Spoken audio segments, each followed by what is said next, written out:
কবিতাৰ শিৰোনাম জীৱন বাট, এক সুমধুৰ যাত্ৰা। কিছু স্মৃতি চিৰযুগমীয়া হৈয়ে ৰয়। জীৱন পথত লগ পোৱা বহুজন পথিকৰ ভিৰত লগ পোৱা যায় হৃদয়ৰ আপোন কোনোবা এজনক। সপোনৰ জানো বাস্তৱিকতা থাকে? বিধাতাৰ লিখনিত দুখেই থাকে।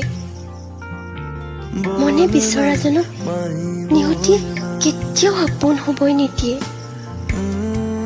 কেতিয়াও আপোন হ'বই নিদিয়ে। অচিন পৃথিৱীৰ অচিনাকি মুখবোৰৰ মাজত তুমিও আছিলা এজন।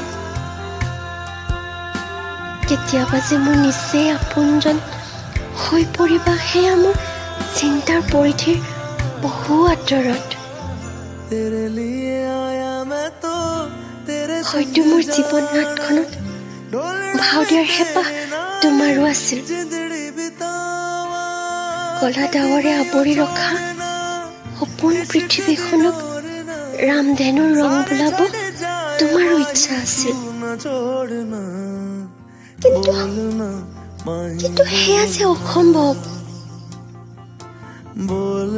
হয়তো বুজি উঠিছা তুমি।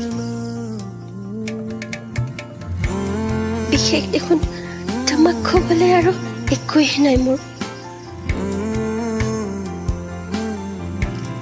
মাথো কুশলে থাকা তুমি।